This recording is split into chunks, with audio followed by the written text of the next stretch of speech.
बिस्मिल्लाहिर्रहमानिर्रहीम। अस्सलाम वालेकुम नादरीन, आप यूट्यूब चैनल देख रहे हैं। मैं इमरान खान हूँ। इमरान खान साहब के एक ट्वीट ने सारे के सारे माहौल को बहुत गर्म कर दिया। ये ट्वीट उन्होंने क्यों किया, इसके ऊपर पाकिस्तान तहरीक इंसाफ की क़यादत भी स्टेटमेंट्स दे रही है और इसके ऊपर जो हुकूमती लोग हैं वो भी ये कह रहे हैं कि इतना सख्त ट्वीट आने के बाद मुज़ाकरात का मुस्तकबिल क्या होगा। इमरान खान साहब की कोई असेसमेंट है वो मैं आपके साथ शेयर करूँगा, लेकिन पहले मैंने पिछले वीलॉग में आपसे कहा था कि हमारे कुछ सहाफ़ी दोस्त हैं, अब वो ये बार बार शिकवा करते हैं, उन्हें एतराज़ है कि सोशल मीडिया पर पाकिस्तानी अवाम उन पर तनकीद क्यों करती है। यानी उन्हें माफिया कहा जाता है, मीडिया का माफिया, बुग़्ज़ी कहा जाता है, मुनाफिक कहा जाता है, लफाफा खोर कहा जाता है।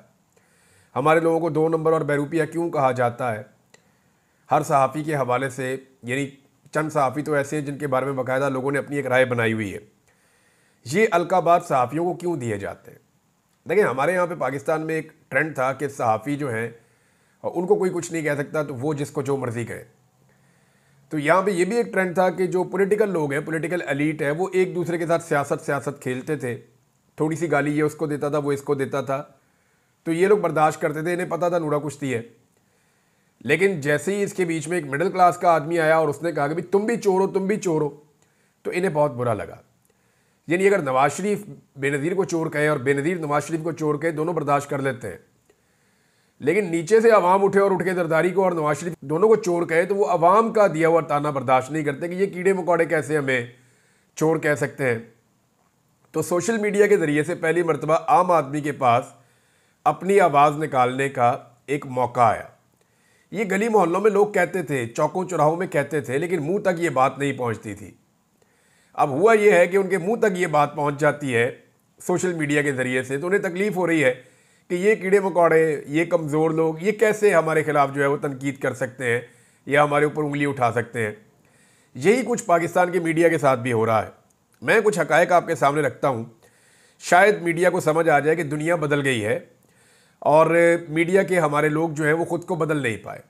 मैं चंद चीज़ें आपको बताता हूँ कि इमरान खान के दौर में मीडिया मुखालिफ कानून बनाने का जब सिर्फ जिक्र हुआ था तो कैंप लग गए थे सहाफ़ियों के और एहतजाज शुरू हो गए थे और बहुत आवाज़ उठाई गई थी कि जनाब ये कानून हम नहीं बनने देंगे। आज इमरान खान साहब का दौर जाने के बाद वो कवानीन बन गए हैं, उन पे अमल दरामद हो रहा है, सहाफ़ियों को बहुत तकलीफ़ दी जा रही है, लेकिन कोई आवाज़ नहीं उठ रहा। तो ये पाकिस्तानी देख रहे हैं ना। सहाफ़ी चंद घंटों के लिए लापता हुए इमरान खान साहब के दौर में तो सुप्रीम कोर्ट तक मामला चले गए, जो अभी तक केसेस चल रहे हैं, रोला पड़ा हुआ है और इमरान खान साहब की हुकूमत को उसके लिए कसूरवार करार दिया गया। अब इस दौर में लंबे अरसे तक जबरी गुमशुदगियाँ हुई, लेकिन कोई आवाज़ नहीं उठी, बल्कि हमारे तलत हुसैन साहब और इन जैसे कई और सहाफ़ियों ने उल्टा विक्टिम ब्लेमिंग की और कई लोगों ने तो इसमें भी नवाज शरीफ की मदह सराई कर दी कि जनाब नवाज शरीफ इतने अच्छे हैं कि कोई बंदा अगर 4 महीने गायब हुआ है तो जनाब वो देखे ना, वो 4 साल भी गायब हो सकता था, तो मियाँ साहब बहुत अच्छे हैं। यानी इस किस्म की अजीब हरकतें पाकिस्तान के सहाफ़ियों ने की, तो लोगों से फिर वो क्या उम्मीद रखेंगे। महंगाई जब बहुत कम थी इमरान खान साहब के दौर में तो पाकिस्तान का मीडिया बहुत ज़्यादा दिखाता था। आज जब महंगाई बहुत ज़्यादा है तो पाकिस्तान का मीडिया उस पर बात ही नहीं करता, कवरेज बिल्कुल सिरे से गायब है। धांधली जब इमरान खान साहब के दौर में बात की जाती थी तो हुआ ये था कि जो जीते हुए बंदे थे वो पीटीआई के अंदर शामिल हुए थे और कहा जाता था ये एस्टेब्लिशमेंट इसमें रोल प्ले कर रही है। और दूसरा, कराची के अंदर कहा जाता है कि पाकिस्तान तहरीक इंसाफ को कुछ सीटें जितवाई गई, लेकिन सेंट्रल पंजाब में तहरीक इंसाफ की सीटें छीनी गई। इसके बहुत सारे गवाह मौजूद हैं। तो ये कहा जाता था कि धांधली और हर इलेक्शन में 19-20 तो एस्टेब्लिशमेंट करती है, तो उसके ऊपर ज़मीन आसमान के कलाबे मिला दिए जिन सहाफ़ियों ने। वो अभी जो फार्म 47 वाली जाली वारदात हुई है, पूरे पाकिस्तान के अंदर इलेक्शन का नक्शा बदल दिया है, बेड़ा गर्क कर दिया गया अरबों रुपए में कराए जाने वाले इलेक्शन का। इसके ऊपर वो सहाफ़ी चूं तक नहीं करते। तो आम देख रही है कि सारी दुनिया को पता है पाकिस्तान में धांधली हुई है, लेकिन पाकिस्तान की मीडिया को सांप सूंघा हुआ है। अब कैप्टन सफदर का दरवाज़ा टूटता है कराची में, मरियम नवाज उनके साथ मौजूद होती है। कैप्टन सफदर को गिरफ्तार करना मकसद होता है। तो इस मामले को लेकर, और एक मामला और था, फरियाल तालपुर को रात के वक्त जेल में शिफ्ट किया गया था। ज़मीन आसमान के कलाबे मिलाए गए और इसको जुल्म अजीम करार दिया गया। मगर आज आपके सामने कि चादर चार दीवारी का तकद्दुस पामाल होता है, ख़वातीन की रिकॉर्ड गिरफ्तारियां होती हैं, सड़कों पर औरतों को घसीटा और मारा जाता है, बच्चों के ऊपर टॉर्चर किया जाता है, ख़वातीन को अगवा किया जाता है, लेकिन इसके ऊपर किसी किस्म की कोई आवाज़ नहीं उठाता। मीडिया बिल्कुल चुप है, इसको जुल्म करार नहीं देते। नवाज शरीफ अपने प्लेटलेट्स गिराकर मुल्क से निकल गया तो वो इनकलाबी लीडर करार दिया गया पाकिस्तान की मीडिया की जानिब से। इमरान खान जेल में सख्त तरीन हालात का सामना कर रहा है, लेकिन उसे भगौड़ा और बुज़दिल कहते हैं कि लेट गया। तो फिर इसीलिए तो गुस्सा करते हैं पाकिस्तान के लोग कि आपकी मुनाफकत है, आपकी दोहरी पॉलिसी है। अब नून लीग और पीपल्स पार्टी और फजलुर रहमान को एहतजाज के लिए इमरान खान साहब जब फ्री हैंड देते थे कि आ जाओ जितना मर्जी एहतजाज करो, तो उस वक्त की हुकूमत जालिम थी। और आज कंटेनर ही कंटेनर लग जाते हैं, आंसू गैस है, तशद्दुद है, गिरफ्तारियां हैं, गोलियां हैं, लोगों को मार दिया गया, जबरी गुमशुदगियां कर दी गई, लेकिन फिर भी ये हुकूमत मजलूम है। तो ये जो एक दोहरा म्यार है पाकिस्तान की मीडिया का, ये भी वजह बनता है। 6% की तरक्की इमरान खान साहब के दौर में हो तो मईशत बहुत ख़राब है। आज 1% तक भी पहुंचना मुश्किल हो तो मईशत बहुत अच्छी है। नून लीग जजों का नाम लेकर गालियां दे, उनके पुतले जलाए और उनके साथ बाकी पार्टियां भी खड़ी हों तो वो जायज़ है। इमरान खान सिर्फ नाइंसाफ़ी की निशानदेही करे तो तौहीन अदालत भी है और मुजरिम भी है, और ये पाकिस्तान का मीडिया कर रहा है। नवाज शरीफ या जरदारी के खिलाफ 1 या 2 मुकदमे हो जाएं तो जुल्म का पहाड़ टूट जाता था। इमरान खान पर मुकदमात की डबल सेंचुरी होने वाली है और मीडिया ऐसे शो करता है जैसे कुछ हुआ ही नहीं। यानी आज भी मरियम नवाज से सवाल पूछना औरत की तौहीन है, जबकि यास्मीन राशिद को बेगुनाह जेल में रखना, उनकी सीट छीनना, ये बिल्कुल जायज़ है। एजाज चौधरी को एक बार भी सेनेट के इजलास में नहीं आने दिया गया गुज़िश्ता 2.5 साल में, इस पर कोई आवाज़ नहीं उठी। मुल्क की मईशत और अमन व अमान को मुकम्मल बर्बाद करने के बावजूद मौजूदा रजीम बड़ा मोहतरम है आपकी नज़र में, तो इस मुनाफकत और 2 नंबरी की वजह से लोग आप पर एतबार नहीं करते और ना आपको पसंद करते हैं, बल्कि आपके खिलाफ आवाज़ उठाते हैं। ये पाकिस्तान के मीडिया को बात समझनी पड़ेगी। उन्हें यह लगता है कि शायद लोग ज्यादती कर रहे हैं, नहीं, लोग जो आप लोग लगातार ज्यादती कर रहे हैं उसके ऊपर रद्द-ए-अमल दे रहे हैं। तो लोगों का रद्द-ए-अमल ऐसे ही होता है। ये पहले चौकों चौराहों में, गली मोहल्लों में होता था, अब वही डिस्कशन सोशल मीडिया पे आ गई है तो आपको बुरी लग रही है। अब नाज़रीन आ जाए इमरान खान साहब की असेसमेंट के ऊपर। देखें, जो पॉलिटिकल असेसमेंट है या सियासी हालात का अंदाज़ा है, मेरे ख्याल में वो गुज़िश्ता चंद सालों में इमरान खान से बेहतर किसी ने नहीं लगाया था। इमरान खान साहब ने पूरे सिस्टम को बेनकाब कर दिया। बड़ा टाइमली उन्होंने बताया कि जनाब ये अमेरिकन साइफर आया हुआ है, मेरी हुकूमत गिरने वाली है और मेरे साथ ये ज्यादती करने वाले हैं। तो सारी दुनिया को पता चल गया कि होने क्या वाला है। इमरान खान साहब ने जितनी भी पेशन गोइयाँ की हैं वो दुरुस्त साबित हुई हैं, चाहे वो लंदन प्लान हो, चाहे वो 8 फरवरी का इलेक्शन हो, चाहे मईशत की तबाही हो, चाहे नूरा कुश्ती का दावा हो कि ये नूरा कुश्ती कर रहे हैं फिर इकट्ठे हो जाएंगे, अदलिया पर वार हो, आईनी तरमीम का मामला हो कि अदलिया को भी काबू कर लेंगे और आईनी तरमीम करवा लेंगे। ये सारा कुछ जो कुछ इमरान खान साहब ने कहा, हमने वो सारा कुछ होता हुआ देखा पाकिस्तान में। तो इसका मतलब है कि उनकी पॉलिटिकल असेसमेंट ठीक थी। अब इमरान खान साहब ने एकदम सख्त तरीन बयान क्यों दिया है जो उनके ट्विटर के ऊपर आया, हालांकि उनकी पार्टी के लोगों ने उसको शेयर नहीं किया। इमरान खान साहब जितना मर्जी सख्त बयान दें और जितनी मर्जी सख्त बात कहें, जितनी मर्जी तकलीफ बर्दाश्त करें, जब तक कि उनकी पार्टी उनके साथ खड़ी नहीं होती तब तक एस्टेब्लिशमेंट के लिए कोई प्रॉब्लम नहीं है। देखें ना, 3 चीज़ें हैं इमरान खान के पास। एक, इमरान खान खुद वो लीडर है, वो एक सिमत का तयन करते हैं कि इस तरफ हमें चलना है। दूसरा, इमरान खान की अवाम, वो इमरान खान के साथ खड़ी है। तो इमरान खान और अवाम तो एक तरफ खड़े हैं, लेकिन पाकिस्तान तहरीक इंसाफ की जो क़यादत है उनमें अक्सरियत इमरान खान के साथ नहीं खड़ी और वो इमरान खान के बयानिए का बोझ नहीं उठा सकते। अगर ये क़यादत भी इमरान खान साहब के बयानिए का बोझ उठा ले तो ये मामला बहुत तेज़ी से हल की तरफ जा सकता है और पाकिस्तान तहरीक इंसाफ का जो दबाव है वो ज़्यादा मुअस्सर हो सकता है। लेकिन इमरान खान साहब के ट्वीट को रीट्वीट करने की ज़रूरत भी इस पॉलिटिकल पार्टी की अक्सरियत के अंदर नहीं है, बल्कि वो उसको रीट्वीट नहीं करते और अगर कोई रीट्वीट करे तो फिर उसके लिए बड़े मसाइल हो जाते हैं। तो अवाम तो करती है, अवाम तो हज़ारों की तादाद में करती है, लेकिन पार्टी के अंदर से जो अक्सरियत है, अगर अक्सरियत कहूँ तो मैं 95% लोग जो हैं वो इमरान खान साहब के बयानिए का बोझ नहीं उठा पा रहे, जो इमरान खान की वजह से इक़्तिदार में बैठे या इमरान खान की वजह से वो असेंबलियों में पहुँचे या सेनेट में पहुँचे, तो उनको सारा कुछ जो भी मिला है वो इमरान खान की मकबूलियत की वजह से मिला है। इमरान खान को हुकूमत की संजीदगी का अंदाज़ा हो गया है और इसमें जो सबसे इंपॉर्टेंट बात है वो ये है कि उनकी मुलाकात नहीं करवाई जा रही। इमरान खान ने बार बार एक ख़बर जेल से आई है और ये ज़राए से आई है कि इमरान खान साहब ने पूछा है कि मेरी जो मुज़ाकराती कमेटी है उन्होंने मेरे साथ मुलाकात के लिए आना है, तो इस हवाले से कोई डेवलपमेंट है मुझे बताया जाए। तो इमरान खान साहब को इंतज़ार है कि उनकी जो मुज़ाकराती कमेटी है वो उनके साथ आकर मिलती है ताकि वो उन्हें मुस्तकबिल का लायाबल दें। मुज़ाकराती कमेटी ये कहती है कि हमें इमरान खान साहब से मिलवाया जाए और इंडिपेंडेंट माहौल में मिलवाया जाए, यानी हमें इमरान खान साहब से ऐसे मिलवाया जाए कि जो एजेंसियां हैं वो वहाँ पे खड़ी होकर ना सुन रही हो और आज़ाद माहौल में हमें इमरान खान साहब से बात करने दी जाए। अब इमरान खान साहब तो चाहते हैं कि मौजूदा जबर का दौर ख़त्म हो और फस्तायत से निकल कर मुल्क एक ट्रैक के ऊपर आए, वो इसकी कीमत दे सकते हैं, लेकिन अपनी मकबूलियत नहीं देंगे इमरान खान साहब, जो मेरा अंदाज़ा है। इमरान खान साहब अपनी सियासी मकबूलियत नहीं खोना चाहते और ना इमरान खान साहब अपने बुनियादी उसूल पर समझौता करेंगे। जो सबसे इम्पॉर्टेंट चीज़ है ना, यानी क्या इमरान खान साहब को वज़ीर आज़म बनना है, तो मेरे पास अगर इसका जवाब है तो सिंपल ये है कि नहीं।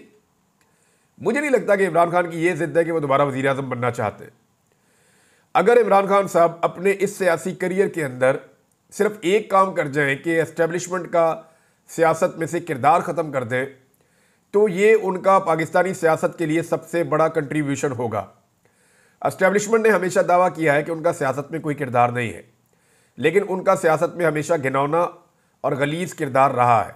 इन्होंने हमेशा हुकूमतें गिराई, हमेशा हुकूमतें बनाई और अपने मफादात के लिए या अपने एक टन्योर के लिए, जितने अरसे के लिए ये लोग अपनी सीटों पे रहते हैं, ये पाकिस्तान की सियासत के अंदर कुछ ना कुछ गड़बड़ करते रहते हैं।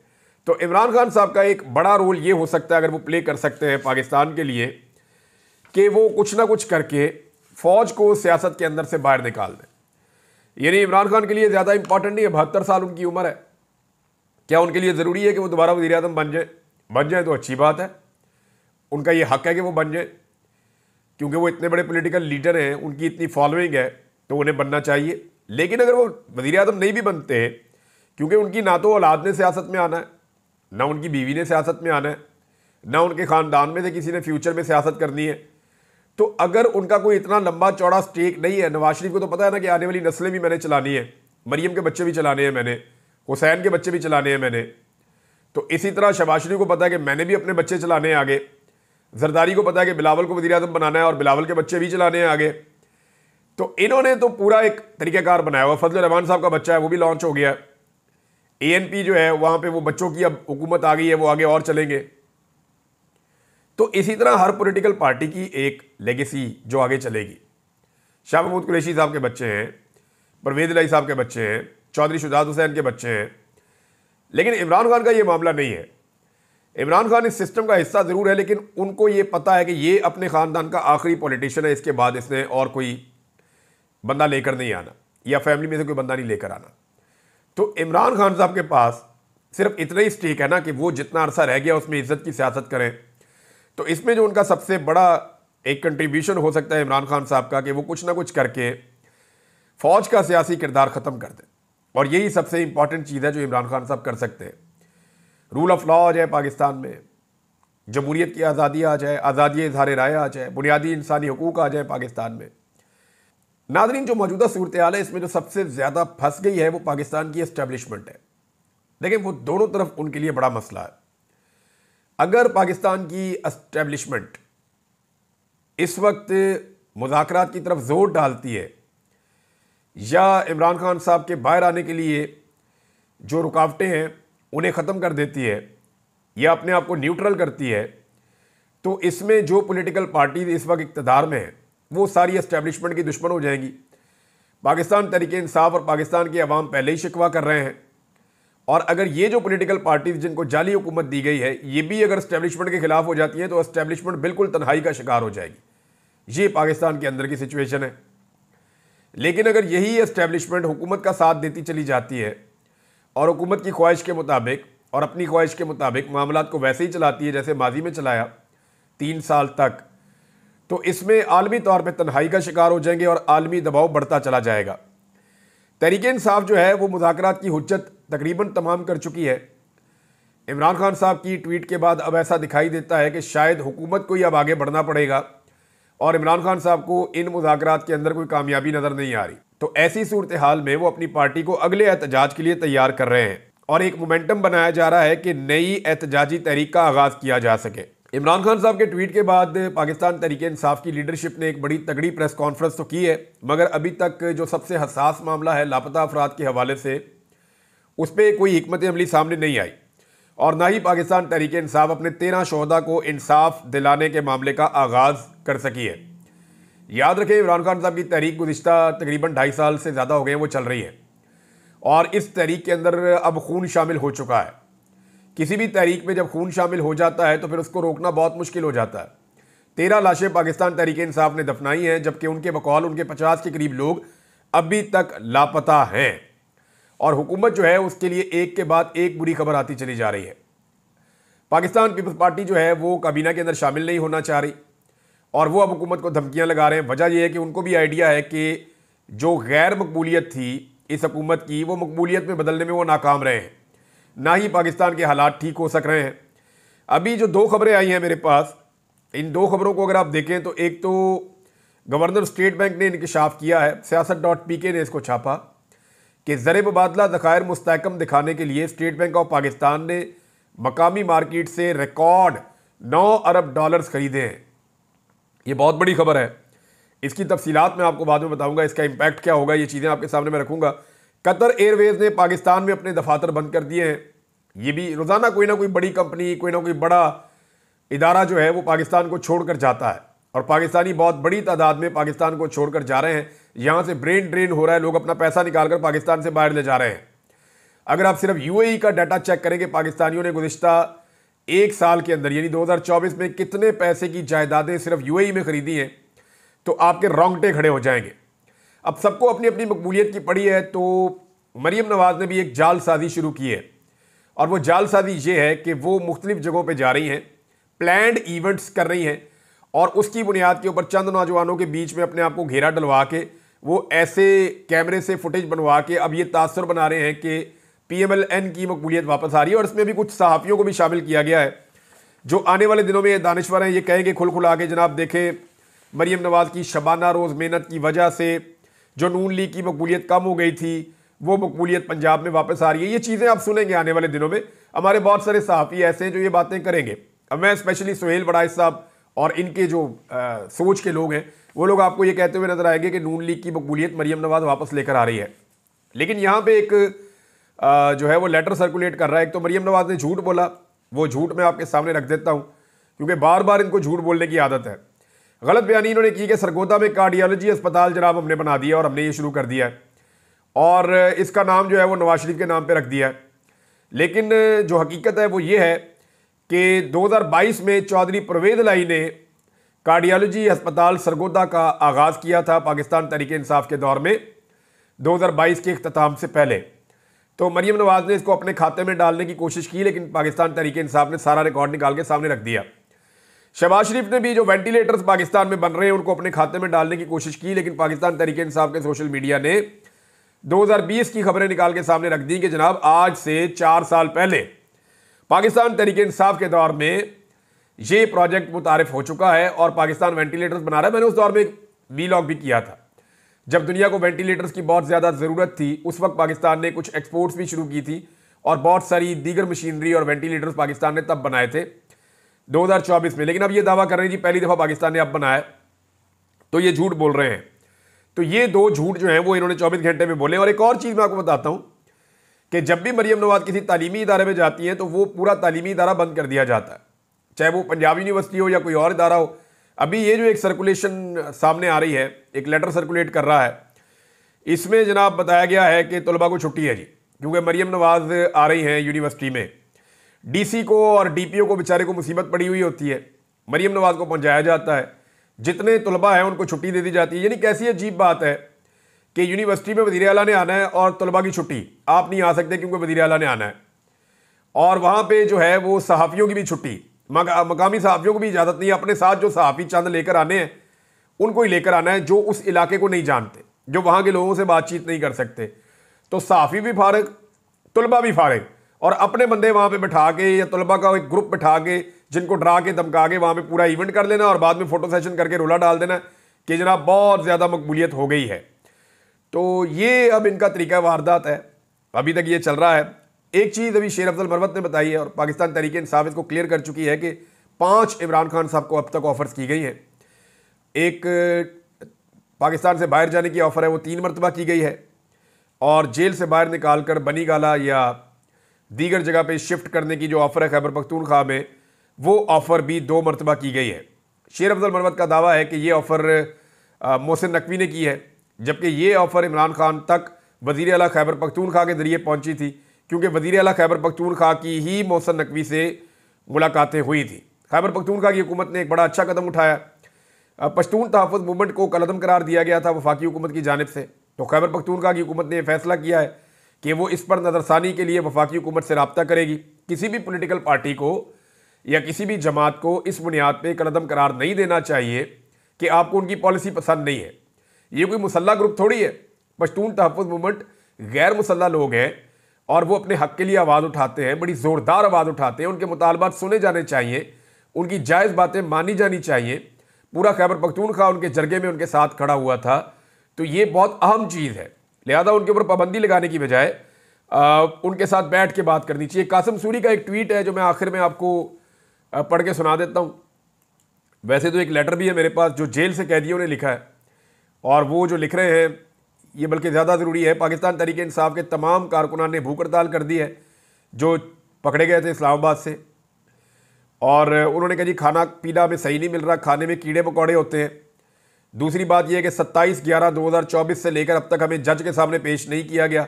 गैर कानूनी FIR है, हमारी ज़मानतें क्यों नहीं हो रही हैं? झूठ पर मबनी FIR, जुल्म की इंतहा हो रही है। जेल में 8/9 की चक्की में 10-10 बंदे बंद कर दिए हैं।